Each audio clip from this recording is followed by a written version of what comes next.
Hello दोस्तों, आज हम फ्रोज़न के अगले पार्ट की कहानी को एक्सप्लेन करने वाले हैं। आप में से बहुत लोगों ने मेरे चैनल पर पहले वाली फ्रोज़न की वीडियो देखी थी और उस वीडियो पर आप सभी ने इतना प्यार दिया कि मुझे लगा इस कहानी को यहीं पर छोड़ना ठीक नहीं होगा। आज मैं फ्रोज़न की कहानी का अगला भाग लेकर आ गया हूँ और अगर आपने पहला भाग अभी तक नहीं देखा है तो मैं आपसे यही कहूँगा कि पहले उसे ज़रूर देख लीजिए, क्योंकि वहीं से इस पूरी कहानी की असली शुरुआत होती है। तब आपको यह दूसरा भाग और भी ज़्यादा इमोशनल और जुड़ा हुआ लगेगा। तो चलिए अब बिना समय गंवाए एक बार फिर चलते हैं उस जादुई दुनिया में, जहाँ हमारा इंतज़ार कर रही है एक नई रहस्यमयी आवाज़, एक नया सफ़र और एक ऐसा सच जो सब कुछ बदल सकता है। फिल्म की शुरुआत होती है अरेंडेल से, जहाँ बचपन में एल्सा और आना एक रहस्यमयी जादुई जंगल की कल्पनाओं में खोकर खेल रही होती हैं। तभी उनके माता पिता कमरे में आते हैं। उनके पिता किंग अग्नार मुस्कुराते हुए कहते हैं, आओ मैं तुम्हें एक कहानी सुनाता हूँ।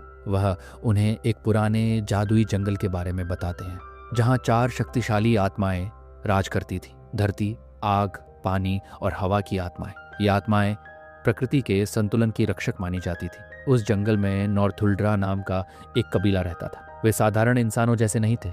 उनका जीवन पूरी तरह प्रकृति से जुड़ा हुआ था और वे बाहरी दुनिया से बहुत कम संबंध रखते थे। इसी दूरी को खत्म करने के लिए एग्नार के पिता किंग रूनियर्ड ने एक योजना बनाई। उन्होंने दोनों राज्यों के बीच दोस्ती बढ़ाने के लिए एक विशाल डैम बनवाया, ताकि नॉर्थुल्ड्रा कबीले को संसाधन मिले और दोनों के बीच भरोसा कायम हो सके। डैम बनने के बाद इस नई दोस्ती का जश्न मनाया गया। कबीले ने राजा रूनार्ड को अपने साथ समारोह में शामिल होने के लिए आमंत्रित किया और वे छोटे एग्नार को भी साथ लेकर वहां पहुंचे। सब कुछ ठीक चल रहा था, लेकिन तभी अचानक माहौल बदल गया। जब छोटा एग्नार जंगल में खेल रहा था, उसी समय कबीले और राजा की सेना के बीच भयानक संघर्ष छिड़ गया। अराजकता फैल गई और इस लड़ाई में राजा रूनार्ड मारे गए।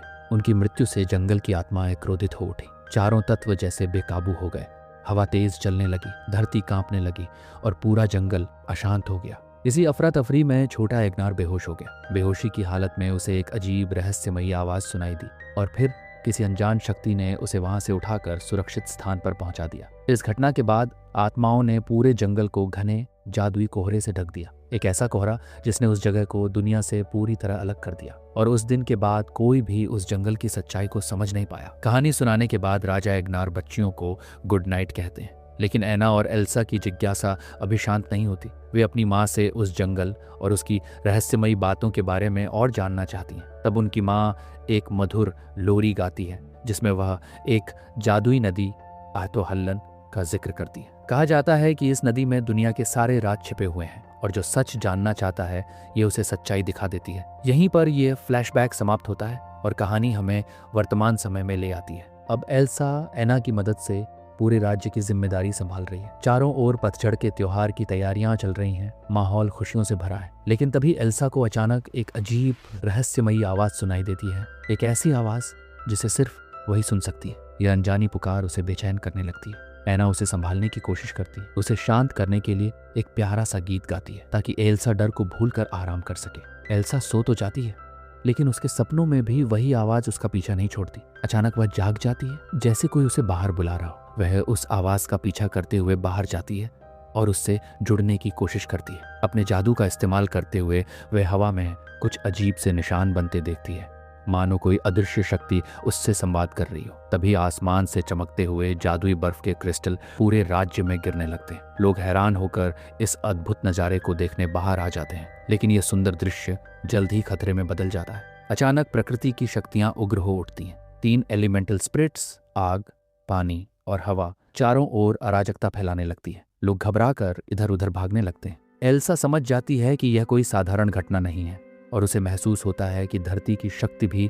जल्द ही प्रकट होने वाली है। वह तुरंत सबको सुरक्षित जगह पर जाने का आदेश देती है ताकि कोई नुकसान न हो। बाद में एल्सा एना को पूरी सच्चाई बताती है कि कोई रहस्यमयी शक्ति उसे बुला रही है और यह सब उसी से जुड़ा हुआ है। उसी समय मदद के लिए ट्रोल्स के नेता ग्रैंड पप भी वहां पहुंचते हैं, क्योंकि उन्हें पता है कि अब जो होने वाला है वह सिर्फ जादू नहीं बल्कि अतीत का अधूरा सच है जो फिर से जाग उठा है। ग्रैंड पप भी सभी को समझाते हैं कि अब समय आ गया है जब एल्सा को अपने अतीत की सच्चाई जाननी ही होगी। उन्हें विश्वास होता है कि जो रहस्यमयी आवाज एल्सा को बुला रही है वह कोई दुश्मन नहीं बल्कि एक संकेत है। एल्सा भी महसूस करती है कि यह आवाज बुरी नहीं है। उसे लगता है कि अगर वह इस पुकार को समझ ले तो वह अरेंडेल को आने वाले खतरे से बचा सकती है। इसीलिए वह तय करती है कि उसे उस जादुई मुग्ध जंगल में जाना ही होगा। फिर एल्सा, एना, ओलाफ और क्रिस्टोफ इस सच्चाई की खोज में यात्रा पर निकल पड़ते हैं। जैसे ही वे जंगल के पास पहुंचते हैं, उन्हें घेरने वाली घनी धुंध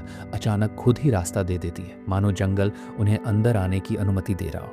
अंदर पहुंचकर वे उसकी अद्भुत सुंदरता देखकर हैरान रह जाते हैं। चारों ओर प्रकृति जीवित सी महसूस होती है। लेकिन तभी अचानक सब एक दूसरे से बिछड़ जाते हैं। क्रिस्टोफ एना के साथ रह जाता है। वह मौका देखकर एना को फिर से प्रपोज करने की कोशिश करता है, लेकिन एना का ध्यान पूरी तरह जंगल की रहस्यमयी आवाजों पर है। वह बेचैन होकर एल्सा को ढूंढने निकल पड़ती है। उधर एल्सा ओलाफ को ढूंढ रही होती है, जो अकेले भटकते भटकते कहीं दूर निकल गया है। तभी अचानक तेज हवा का एक भयानक बवंडर उठता है। वह सबको हवा में उछाल देता है। वायु आत्मा बाकी सबको छोड़ देती है, लेकिन एल्सा को अपने घेरे के अंदर रोक लेती है। एल्सा अपनी जादुई शक्तियों का इस्तेमाल करके उस हवा को शांत करने की कोशिश करती है। जब तूफान थमता है तो वह बर्फ की बनी हुई मूर्तियां देखती है, जो एक पुरानी घटना दिखा रही होती है।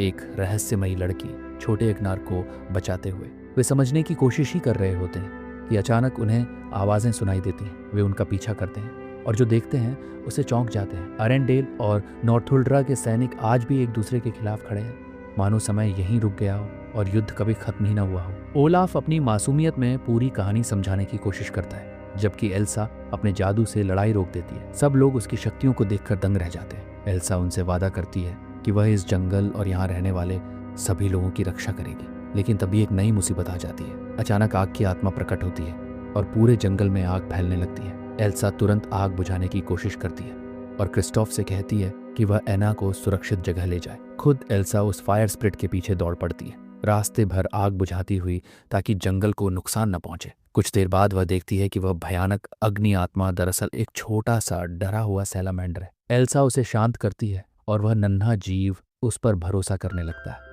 अब वही छोटा जीव एल्सा को आगे का रास्ता दिखाने लगता है, जैसे उसे कहीं खास जगह ले जाना चाहता हो। एल्सा उसके पीछे पीछे जंगल के और गहराई में बढ़ती है, लेकिन तभी एना आकर उसे रोक लेती है, क्योंकि वह एल्सा को इस रहस्यमयी सफर में अकेले जाने देने के लिए तैयार नहीं है।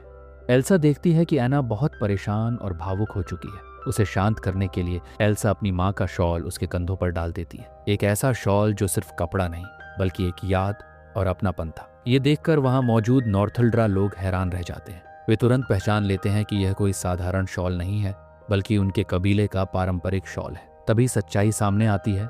बहनों की माँ खुद नॉर्थुल्ड्रा थी और वही वह रहस्यमयी लड़की थी जिसने बचपन में एग्नार की जान बचाई थी। ये जानने के बाद सालों पुरानी गलतफहमियां टूटने लगती हैं। दोनों पक्ष आखिरकार लड़ाई छोड़ देते हैं और सुलह कर लेते हैं। वे बहनों और उनके दोस्तों को रात भर अपने साथ रुकने का निमंत्रण देते हैं। इसी दौरान एक नॉर्थुल्ड्रा युवक क्रिस्टोफ से बात करता है और उसे एना को सही तरीके से प्रपोज करने की सलाह देता है। एना अरेंडेल के लेफ्टिनेंट से पुरानी घटनाओं के बारे में बात करती है, जबकि एल्सा एक नॉर्थुल्ड्रा लड़की से मिलती है जो शॉल पर बने चिन्हों का अर्थ समझाती है। वह बताती है कि ये 5 खास प्रतीक हैं, 4 प्रकृति की आत्माओं के और एक 5वीं आत्मा का, जिसे किसी ने कभी देखा नहीं। ये 5वीं आत्मा इंसानों और प्रकृति के बीच संतुलन बनाती है और वही शक्ति उस दिन जागी थी जिस दिन जंगल धुंध से घिर गया था। एल्सा को अचानक एहसास होता है उसके पिता ने भी कभी यही आवाज सुनी थी और अब वही आवाज उसे बुला रही है। उसे लगता है कि 5वीं आत्मा ही उसे पुकार रही है। तभी धरती के विशाल पत्थर जैसे दैत्य वहां से गुजरते हैं और सभी लोग सुरक्षा के लिए छिप जाते हैं। एल्सा कहती है कि अब रुकना ठीक नहीं। अगर उन्हें सबको बचाना है तो उन्हें उस आवाज का पीछा करना ही होगा। उन्हें उत्तर दिशा की ओर जाना होगा। एल्सा और अन्ना आगे बढ़ने का फैसला करती हैं, जबकि बाकी लोग पीछे रह जाते हैं। क्रिस्टोफ पीछे छूट जाता है और अंदर ही अंदर टूट जाता है। उत्तर की ओर जाते हुए उन्हें अपने माता पिता का टूटा हुआ जहाज मिलता है। जहाज के अंदर उन्हें एक वाटरप्रूफ कंटेनर मिलता है जिसमें कुछ दस्तावेज और एक नक्शा रखा होता है।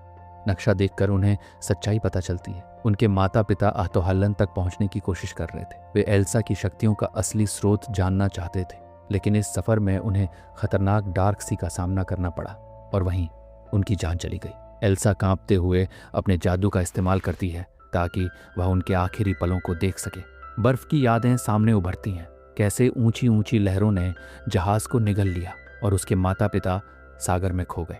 ये सिर्फ एक खोज नहीं रही, अब ये उनके परिवार की अधूरी कहानी बन चुकी थी। जहाज की सच्चाई जानकर एल्स पूरी तरह टूट जाती है। उसे लगता है कि उसके कारण ही उसके माता पिता उस खतरनाक सफर पर निकले और उनकी मौत की जिम्मेदार भी वही है। आंखों में आंसू लिए वह जहाज से बाहर चली जाती है, लेकिन ऐना उसका पीछा करती है। ऐना उसे समझाती है, ये तुम्हारी गलती नहीं थी। माँ पापा ने ये सब इसलिए किया क्योंकि वे तुमसे प्यार करते थे। वह बताती है कि एल्सा की शक्तियाँ कोई श्राप नहीं, बल्कि उनकी माँ के दयालु स्वभाव का आशीर्वाद है। उन्होंने नॉर्थुल्ड्रा होते हुए भी एक दुश्मन एग्नार साई की जान बचाई थी। उसी निस्वार्थ कर्म ने प्रकृति को संतुलित किया और वही कारण बना एल्सा के उपहार का। यह सुनकर एल्सा को थोड़ा सुकून मिलता है, लेकिन वह फैसला कर चुकी होती है। उसे अकेले आटोहल्लन जाना होगा। वहां तक पहुंचने के लिए उसे खतरनाक डार्क सी पार करनी होगी। वह नहीं चाहती कि कोई और उसकी वजह से खतरे में पड़े। वह यह जोखिम अकेले उठाना चाहती है। ऐना उसे रोकने की कोशिश करती है, लेकिन एल्सा मजबूर होकर ऐना और ओलाफ को बर्फ की एक नाव में धकेल देती है ताकि वे सुरक्षित रहें। ऐना और ओलाफ खुद को एक गुफा में पाते हैं, जहां उन्हें धरती के विशाल दैत्यों से छिपकर रहना पड़ता है। उधर एल्सा डार्क सी का सामना करती है। लहरें उसे बार बार पीछे फेंक देती है, लेकिन वे हार नहीं मानती। अपने जादू की मदद से वह पानी के ऊपर चलने की कोशिश करती है। तभी पानी की आत्मा नोक उस पर हमला करती है। भयानक टकराव के बाद एल्सा अपनी शक्ति और साहस से उसे वश में कर लेती है। नोक एक खूबसूरत घोड़े का रूप ले लेता है और एल्सा को अपनी पीठ पर बैठाकर अहतोहलन तक पहुंचा देता है। अहतोहलन बर्फ से बना एक विशाल चमकता हुआ ग्लेशियर। अंदर से वही रहस्यमयी आवाज गूंज रही होती है। ग्लेशियर के भीतर एल्सा को अपनी माँ की यादें दिखाई देती हैं। उसे सच्चाई का सबसे बड़ा रहस्य पता चलता है। वह खुद ही पांचवी आत्मा है। वह इंसानों और प्रकृति के बीच का सेतु है। वह अतीत की ओर भी यादें देखती है और तब एक कड़वा सच सामने आता है। उसके दादाजी राजा रूनार्ड ने जो बांध बनाया था वह मदद के लिए नहीं था, वह एक जाल था। वह नॉर्थुल्ड्रा को कमजोर करना चाहता था और उनके जादू को खत्म करना चाहता था। सच्चाई जानने के लिए एल्सा और गहराई में जाती है, नदी के सबसे अंधेरे हिस्से में। लेकिन जितना वह आगे बढ़ती है उतना ही उसका शरीर बर्फ में बदलने लगता है और आखिरकार वह भयानक दृश्य देखती है, उसके अपने दादा नॉर्थुल्ड्रा नेता की हत्या करते हुए। यहीं पर सच्चाई पूरी तरह सामने आ जाती है, लेकिन इसकी कीमत एल्सा को खुद चुकानी पड़ती है। जब नॉर्थुल्ड्रा नेता मारा जाता है, एल्सा यह साफ देख लेती है कि उसके पास कोई हथियार नहीं था। सच्चाई पूरी तरह सामने आ चुकी होती है। पूरी तरह बर्फ में जमने से पहले एल्सा अपनी आखिरी ताकत जुटाकर ऐना और ओलाफ तक एक संदेश पहुंचा देती है ताकि उन्हें असली सच पता चल सके। संदेश मिलते ही ऐना समझ जाती है, जंगल को आजाद करने का सिर्फ एक ही तरीका है, डैम को तोड़ना। लेकिन डैम टूटने का मतलब है अरेंडेल में भयानक बाढ़। इसी बीच ओलाफ अन्ना को गुफा से बाहर निकलने का रास्ता ढूंढने में मदद करता है, लेकिन धीरे धीरे वह कमजोर पड़ने लगता है। एल्सा के जम जाने के कारण उसका जादू भी खत्म हो रहा होता है और फिर ओलाफ अन्ना की बाहों में बर्फ बनकर बिखर जाता है। ऐना का दिल टूट जाता है, वह पूरी तरह अकेली पड़ जाती है, लेकिन उसी दर्द में उसे अपनी जिम्मेदारी याद आती है। वह उठती है और अर्थ जायंट्स को जगाने निकल पड़ती है। वह उन्हें गुस्से में डैम की तरफ ले जाती है। रास्ते में उसकी मुलाकात अरेंडेल के सैनिकों से होती है। लेफ्टिनेंट उसकी योजना में उसका साथ देता है। वे जायंट्स को इस तरह उकसाते हैं कि वे डैम पर हमला कर दें। विशाल पत्थर फेंके जाते हैं और आखिरकार डैम टूट जाता है। पानी तेजी से बाहर निकलता है, सीधे अरेंडेल की ओर। उसी समय क्रिस्टोफ पहुंचकर ऐना को सुरक्षित जगह खींच ले जाता है। जैसे ही डैम टूटता है, जंगल का संतुलन लौटने लगता है और एल्सा बर्फ की कैद से आजाद हो जाती है। बाढ़ पूरी रफ्तार से अरेंडेल की तरफ बढ़ रही होती है। राज्य विनाश के कगार पर होता है। तभी एल्सा पानी के घोड़े नोक पर सवार होकर आती है और अपने जादू से विशाल लहरों को रोक देती है। वह अरेंडेल को बचा लेती है और संतुलन वापस आ जाता है। धुंध छूट जाती है। जंगल और वहां के लोग आखिरकार आजाद हो जाते हैं। दोनों बहनें फिर से मिलती हैं। एल्सा ऐना को पूरी सच्चाई बताती है। वह पांचवी आत्मा है, प्रकृति और इंसानों के बीच की कड़ी।